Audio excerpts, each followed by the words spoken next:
ഈ FCRA ഭേദഗതി ബില്ലുമായി ബന്ധപ്പെട്ടിട്ടുള്ള അവതരണം, അതിനെ ചൊല്ലിയിട്ടുള്ള തർക്കങ്ങൾ ഇപ്പം നിലനിൽക്കുകയാണ്. അത് ന്യൂനപക്ഷ സമുദായങ്ങളെ, ക്രിസ്തീയ സഭകളെയൊക്കെ ടാർഗറ്റ് ചെയ്തുകൊണ്ടാണ് ഇത്തരത്തിലുള്ളൊരു ബില്ല് കൊണ്ടുവരാൻ ശ്രമിക്കുന്നത് എന്നാണ് ഏറ്റവും പ്രധാനമായിട്ട് ഉയരുന്നൊരു വിമർശനം. ഇത് രാജ്യ താല്പര്യത്തെ, അതേപോലെ തന്നെ പബ്ലിക് ഓർഡർ തുടങ്ങിയ കാര്യങ്ങളൊക്കെയാണ് മാനദണ്ഡമാക്കിയിട്ടാണ് ഇത്തരത്തിലുള്ള അമെൻമെൻ്റ് എന്നാണ് കേന്ദ്രം വ്യക്തമാക്കുന്നത്. പക്ഷെ ഇത് എങ്ങനെയായിരിക്കും കേരളത്തിലെ തെരഞ്ഞെടുപ്പിനെ ബാധിക്കാൻ വേണ്ടി പോവുക? അതായത് ഇടിവെട്ടേറ്റിന് പാമ്പ് കടിച്ചു എന്നുള്ള അവസ്ഥയാണ് ഇപ്പോൾ ഈ സംഭവം. കഴിഞ്ഞ കുറേ കാലമായി BJP ഇവിടെ അധികാരത്തിലോ അല്ലെങ്കിൽ ഒരു സീറ്റ് വിജയിപ്പിക്കാനോ സകല കളിയും കളിച്ചിട്ട് നടന്നുകൊണ്ടിരിക്കുകയാണ്.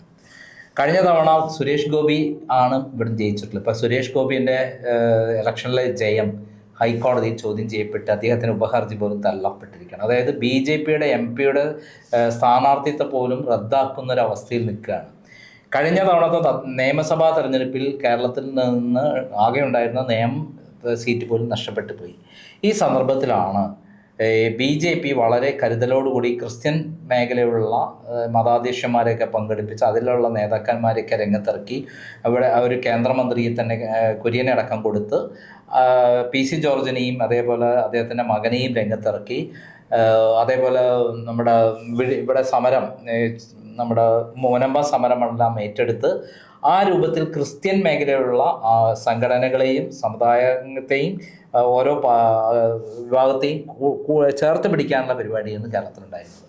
ഇവിടെ ക്രിസ്ത്യാനികളെയും അതേപോലെ മുസ്ലിങ്ങളുടെയും മാറ്റി നിർത്തിക്കൊണ്ട് ഒരു പാർട്ടിക്കും ജയിക്കാൻ പറ്റില്ല. അവർക്കൊരു ആനുപാതികമായ വോട്ടുണ്ട്. ചില സ്ഥലത്ത് അവർ ഒറ്റയ്ക്ക് നിന്നാൽ ജയിക്കാവുന്ന സ്ഥലമുണ്ട്.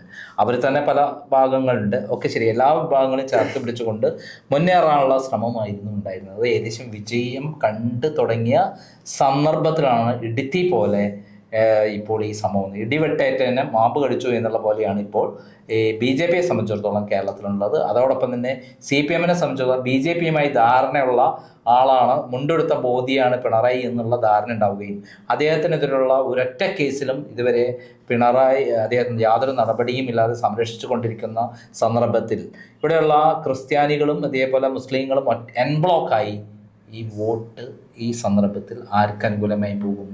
UDFന് അനുകൂലമായി പോകും. അതിൻ്റെ ഏറ്റവും വലിയ തെളിവ് എന്താ വെച്ചാൽ ഇത് കൃത്യമായി UDF ഓപ്പറേറ്റ് ചെയ്തു. ഇന്നലെ ഒറ്റ ദിവസം കൊണ്ട് ഇവിടെയുള്ള ഈ 18 MP-മാരും രാജ്യസഭാ MP-മാരും ഡൽഹിയിലെത്തി. അവരിന്ന് ഭയങ്കര ഒച്ചപ്പാടായിരുന്നു. പാർലമെൻറ്റ് സ്തംഭിപ്പിച്ചു. ഇതുവരെ കാണാത്ത രൂപത്തിലുള്ള കൃത്യമായ ഓപ്പറേഷനാണ് ആര് നടത്തിയത്? UDF. അതിൻ്റെ പ്രതിഫലനം എന്താണ്? ഇവിടെയുള്ള ക്രിസ്ത്യൻ വോട്ട് എൻബ്ലോക്കായിട്ട് UDF ആണ് ഇതിനു വേണ്ടി ഒറ്റയ്ക്ക് കെട്ടായി ഫൈറ്റ് ചെയ്യുന്നത്. പിണറായിൻ്റെ വാക്കൊന്നും ആരും വില വെക്കുന്നില്ല. ഇപ്പം അവർ ഡൽഹിയിലുണ്ടാക്കിയ പാർലമെൻറ്റിലുണ്ടാക്കിയ ഒച്ചപ്പാട് അത് പ്രതിഫലിക്കുന്ന അവിടെയും ഇവിടെയൊന്നല്ല, ആസാമിലും ഇവിടെയുമാണ്. ആസാമിൽ വോട്ട് നടക്കുകയാണ്, ഇവിടെയും വോട്ടാണ്. ആസാമിൽ ക്രിസ്ത്യൻ ഭൂരിപക്ഷം നല്ല ഭൂരിവോട്ടുള്ള സ്ഥലമാണ്. ഇതേപോലെ കുടിയേറ്റ കർഷകർക്കുള്ള സ്ഥലമാണ് കേരളം. ഇപ്പം കേരളത്തിൽ ക്രിസ്ത്യൻ വോട്ടും മുസ്ലിം വോട്ടും ഒറ്റക്കെട്ടായി ഇന്നലെ വരെ വിഭജിച്ചുകൊണ്ടിരുന്ന, അല്ല ഒരു പരിധിവരെ മാറ്റി മാറ്റി മാറ്റി ആരിലേക്ക് പോവുമായിരുന്നു? BJPയിലേക്കും പോവുമായിരുന്നു. അത് ഒറ്റക്കെട്ടായിട്ട് എവിടെയും പോവും? UDFനെ പോകും. അപ്പോൾ UDF ഇപ്പം വന്ന സർവേകളിലെല്ലാം തന്നെ മുന്നിലാണ്. ചിലപ്പോൾ ഈ ഒറ്റ കാരണം കൊണ്ട് 140 സീറ്റുകളിലും UDF വിജയിച്ചാൽ അത്ഭുതപ്പെടേണ്ടതില്ല എന്നുള്ളതാണ് സത്യം. ഈ സാബുവും ജേക്കബിനെ പോലുള്ള ആളുകൾ, അതേപോലെ ചില സംഘപരിവാർ ഹാൻഡിലുകൾ എന്നൊക്കെ പറയുന്നത് പുറത്തു നിന്ന് പൈസ വരുന്നതിൽ 80% ഹിന്ദു സംഘടനകൾക്കാണ്, അല്ലെങ്കിൽ അത്തരത്തിലുള്ള ഇത്. അപ്പം അവർ എതിർപ്പൊന്നുമായിട്ട് വന്നിട്ടില്ലല്ലോ, അവർ ഇത് ബാധിക്കല്ലോ എന്നുള്ളതാണ്. അതായത് ഇവിടെയുള്ള ആത്മീയ നേതാക്കന്മാരെന്ന് അവകാശപ്പെട്ടുകൊണ്ട് നടത്തുന്ന പല ട്രസ്റ്റുകളും അതിൻ്റെ പേരിൽ 14 ലക്ഷക്കണക്കിന് കോടി രൂപയുടെ ട്രാൻസാക്ഷൻ നടക്കുന്നുണ്ട്. എന്നാൽ അവരെയൊന്നും കേന്ദ്ര ഗവൺമെൻറ് ഒരു തരത്തിലും തൊടാറില്ല. ചിലപ്പോൾ BJPയിലെ ചില ആളുകൾ പോലും ഈ ട്രസ്റ്റുകളെ ദുരുപയോഗിക്കാറുണ്ട്. കാരണം നിന്ന് കൊടുക്കേണ്ട ഗതികേട് എന്താ ആവശ്യച്ചാൽ അവർക്ക് കേന്ദ്രത്തിൽ നിന്നുള്ള പിടിപാട് ഉള്ളത് കൊണ്ട് വേറെ യാതൊന്നും സംഭവിക്കില്ല. കഴിഞ്ഞ കാലങ്ങളിൽ കേരളത്തിലുള്ള ചില ആത്മീയ ട്രസ്റ്റുകളുടെ ഹിന്ദു സംഘടനയുടെ പേരിൽ ട്രസ്റ്റുകൾ നടത്തിയിട്ടുള്ള വൻ അഴിമതിയുടെ രേഖകൾ എൻ്റെ കൈവശമുണ്ട്. അതിലേക്ക് കടക്കുകയാണ്. കാരണം ഞാൻ ഓരോ മേഖലയിൽ കടക്കുമ്പോൾ അതിൻ്റെ അടിത്തട്ട് വരെ ഇറങ്ങി പോകുന്നതുകൊണ്ട് ഫൈറ്റ് ചെയ്യാൻ പറഞ്ഞാൽ പോരാ, പ്രവർത്തിയും ചെയ്യണം. അങ്ങനെയുള്ളത് കൊണ്ടാണ് ഞാൻ അതിലേക്ക് കൂടുതൽ പോകാതിരുന്നത്. ഇപ്പോൾ അതിൻ്റെ എല്ലാ മേഖലകളിലേക്കും, അതിപ്പം മുസ്ലിമായും ക്രിസ്ത്യാനായാലും ഹിന്ദു ആയാലും ആരായാലും എന്നെ സംബന്ധിച്ച് ഒരേപോലെ തന്നെ, ഇവരോടൊന്നും പ്രത്യേക മമതിയൊന്നും എനിക്കില്ല. ഇവർ കാട്ടിക്കൂട്ടുന്ന തമ്പാടിത്തരങ്ങളും തട്ടിപ്പുകളും ഒക്കെ തന്നെ എനിക്ക് താല്പര്യമില്ലാത്ത കാര്യമാണ്. അതിലേക്ക് ഇറങ്ങിച്ചെന്നാൽ അവരുടെ അടിത്തറ മാന്തുന്ന സാധനങ്ങളുണ്ട്. ഈ FCRA നിയമത്തിൽ ഇപ്പം പ്രശ്നമായിരിക്കുന്നത് പുതുക്കിയില്ലെങ്കിൽ അല്ലെങ്കിൽ പുതുക്കാൻ വിട്ടുപോയി കഴിഞ്ഞ് കഴിഞ്ഞാൽ ആ കെട്ടിടം അല്ലെങ്കിൽ ആ സ്ഥാപനം സർക്കാരിന് ഏറ്റെടുക്കുക എന്നുള്ളതാണ്. അതിൽ പക്ഷേ എന്താണ്, ഹിന്ദുക്കളുടെ സ്ഥാപനവും ഉൾപ്പെടും. അവർ പക്ഷേ എതിർപ്പായിട്ട് വന്നിട്ടില്ലല്ലോ എന്നാണ് പറയുന്നത്. അതിനെ അവർ അങ്ങനെയുള്ള സ്ഥാപനങ്ങൾ ഏറ്റെടുത്താലല്ലേ കേന്ദ്ര ഗവൺമെന്റ് സംരക്ഷിച്ചാലോ? നമ്മൾ കേരളത്തിൽ ഇന്ന് ഇന്ത്യയിലെ പല മുഖ്യമന്ത്രിമാരും പ്രതിപക്ഷ മുഖ്യമന്ത്രിമാർക്കെതിരെ എവിടെയെങ്കിലും ഒരു സംഭവം ഉണ്ടെങ്കിൽ, ഒരു സാഹചര്യം ഉണ്ടെങ്കിൽ അത് വലിയ കള്ളക്കേസാക്കി എടുത്ത് പ്രവർത്തിക്കുന്ന ഇന്ത്യയിൽ, അവരെയൊക്കെ അറസ്റ്റ് ചെയ്ത് ജയിലടയ്ക്കുന്ന ഇന്ത്യയിൽ എന്തുകൊണ്ടാണ് പിണറായി വിജയൻ ഇതിൽ തൊടാത്തത്? പിണറായി വിജയൻ നയതന്ത്ര ബാഗേജിലൂടെ സ്വർണ്ണക്കള്ളക്കടത്ത് നടത്തിയെന്ന് ആരാ വിളിച്ചു പറഞ്ഞത്? കെ സുരേന്ദ്രനാണ്. പിന്നെ ആരാ പറഞ്ഞത്? കേന്ദ്ര ആഭ്യന്തരമന്ത്രി അമിത്ഷായാണ്. പിന്നെ ആരാ പറഞ്ഞത്?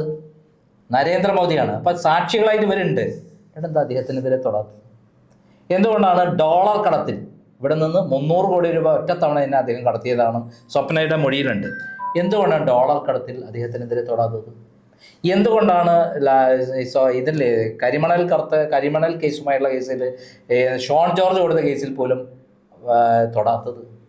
എന്തുകൊണ്ടാണ് ലൈഫ് മിഷൻ തട്ടിപ്പിൽ കൃത്യമായിട്ട് തെളിവുണ്ടായിട്ട് ഒറ്റ ദിവസമാണ് തൂക്കിക്കൊണ്ടുപോകും പിണറായി വിജയനെ, ജയിലിടാവുന്ന അദ്ദേഹമാണ് അതിൻ്റെ ചെയർമാൻ. അദ്ദേഹമാണ് യൂണിടെക് എന്ന് പറയുന്ന പ്രൈവറ്റ് സ്ഥാപനത്തിലേക്ക് വിദേശത്തുനിന്നുള്ള റെഡ് ക്രസന്റ് എന്ന് പറയുന്ന UAE സന്നദ്ധ സംഘടന എന്നുള്ള ഫണ്ട് വരുത്തിച്ചത്. FCRA ലംഘനമാണ്. പിണറായി വിജയനെ പിടിച്ചകത്താക്കണ്ടേ? അപ്പം കൂടെ നിൽക്കുന്ന ആളുകളെ മുണ്ടെടുത്ത മോദി എന്നാണുള്ള പിണറായി വിജയനെ പറ്റി അത് സത്യമാണെന്ന് തെളിയിച്ചു. ഇവിടുത്തെ കേരളത്തിലെ ഏറ്റവും അധികം കേന്ദ്ര ഗവൺമെന്റിലും കേന്ദ്ര BJP സ്വാധീനമുള്ള നേതാവരാ നമ്മുടെ പിണറായി വിജയൻ. ഇവിടുത്തെ നേതാക്കന്മാർക്കൊന്നും ഒരു ബന്ധമില്ല. അപ്പൊ അങ്ങനെയുള്ള പിണറായി വിജയനെ സംരക്ഷിക്കുന്നത് എന്തുകൊണ്ടാണ്? കള്ളത്തരം കാണിച്ചു തട്ടിപ്പ് നടത്തിയാലും കൊള്ള ചെയ്താലും ഇവിടെയുള്ള BJP അവരുടെ കമ്മീഷൻ പിടിച്ചു പറ്റി വാങ്ങുന്ന നേതാക്കളാണ്. വിദേശത്ത് പിണറായി വിജയനെ കേന്ദ്രം സംരക്ഷിക്കുന്നു. ലാവ്ലിൻ കേസ് എന്തുകൊണ്ടാണ് അവിടെ കേന്ദ്രം തൊടിക്കാത്തത്? സുപ്രീം കോടതിയിൽ നീണ്ടു പോകുന്നത് എന്തുകൊണ്ടാണ്? അപ്പം പിണറായി വിജയനെ സംരക്ഷിക്കുന്നതുകൊണ്ടാണ്. അത് യാതൊരു സംശയമില്ലാത്ത കാര്യമാണ്. അപ്പം ഇതേപോലെ ആവശ്യമുള്ള ആൾക്കാരെ തൊടില്ല, ആവശ്യമില്ലാത്ത ആൾക്കാരെ തൊടും. തെറ്റ് കണ്ടാൽ അവരെ പിടിച്ചാത്ത എന്തൊരു ക്രമേക്കേട് കണ്ടാൽ അതൊക്കെ ചെയ്യും. ഇങ്ങനെ ദുരുപയോഗം ചെയ്ത് നമുക്ക് വിശ്വാസം നഷ്ടപ്പെടുകയാണ് മോദിയിലും അതേപോലെ അമിത്ഷായിലും. അതിന് കാരണം അവർ തന്നെയാണ്. പിണറായി വിജയൻ എന്തുകൊണ്ടാണ് തൊടാത്തത്? ഇത് തന്നെയാണ് ട്രസ്റ്റുകളുടെ കാര്യത്തിലുണ്ടാവുന്നത്. ആത്മീയതയുടെ പേരിൽ നടക്കുന്ന, ഹിന്ദു ട്രസ്റ്റുകളുടെ പേരിൽ നടക്കുന്ന കോടാനുകോടി രൂപയുടെ വരവും പോക്കും അത് നമ്മൾ ചിന്തിക്കുന്നതിലപ്പുറമാണ്. അവരൊക്കെ മയക്കുമരുന്നടക്കം വ്യാപാരം ചെയ്യുന്നു എന്നുള്ള പല ആത്മീയ ഹിന്ദു ട്രസ്റ്റുകളുടെ പേരിലും ആരോപണമുണ്ട്. ആത്മീയതയുടെ പേരിൽ നടക്കുന്നത് കേട്ടാൽ ഞെട്ടിക്കുന്ന സംഭവങ്ങളുണ്ട്. അവയവക്കടത്ത് നടത്തുന്നുണ്ട്. അപ്പം ഇതൊക്കെ കേന്ദ്ര ഗവൺമെന്റ് നിശ്ചയിക്കുന്ന പോലെയാണ്. ആരെ പിടിക്കണം അവരാ പറയുന്നത്. രാജ്യവിരുദ്ധ പ്രവർത്തനങ്ങൾ ആര് നടത്തുന്നു എന്നുള്ളതാണ്. രാജ്യവിരുദ്ധ പ്രവർത്തനം ഇത്തരം നടത്തുന്ന ധാരാളം ഹിന്ദു ട്രസ്റ്റുകളുണ്ട്. ഒരു തൊടില്ല. പിണറായി വിജയൻ രാജ്യവിരുദ്ധ ഇതല്ലേ കാണിച്ചത്? നയതന്ത്ര ബാഗേജിലൂടെ സ്വർണം കടത്തി എന്ന് പറയുന്നത് രാജ്യവിരുദ്ധല്ലേ? രാജ്യദ്രോഹ കുറ്റല്ലേ? എന്തുകൊണ്ടാണ് ഇദ്ദേഹത്തെ തൊടാത്തത്? പറ.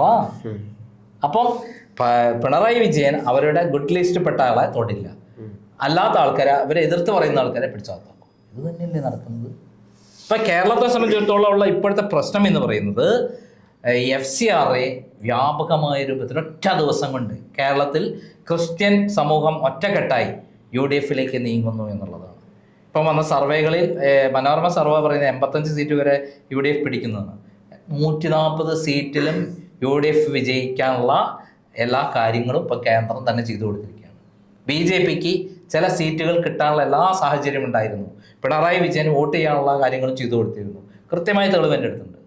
10 സീറ്റുകളിൽ വോട്ട് മറയ്ക്കാനുള്ള കാര്യങ്ങൾ പിണറായി വിജയൻ ചെയ്തു കൊടുത്ത ശേഷമാണ് പിണറായി വിജയൻ അധികാരത്തിൽ വരുന്നു പറഞ്ഞിട്ട് എല്ലാ പ്ലാനും പ്രവർത്തനവും മുന്നോട്ട് പോകുന്നത്.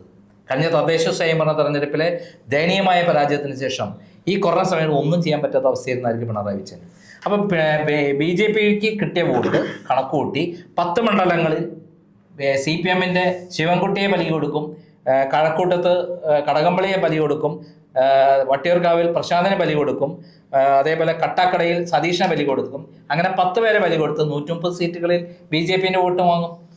അങ്ങനെയൊക്കെ തന്ത്രങ്ങൾ പ്രയോഗിച്ചുകൊണ്ടിരിക്കുമ്പോഴാണ് ഇത് വന്നതോട് കൂടിയിട്ട് ഇടുത്തി വീണമാതിരിയാണ് ഇപ്പം ഉണ്ടായിരിക്കുന്നത്. എന്തായാലും അതിൻ്റെ പ്രതിഫലനം കേരളത്തിലുണ്ടാകും. FCR പ്രശ്നം കാരണം UDF അത് ശരിക്കും മുതലെടുത്തു.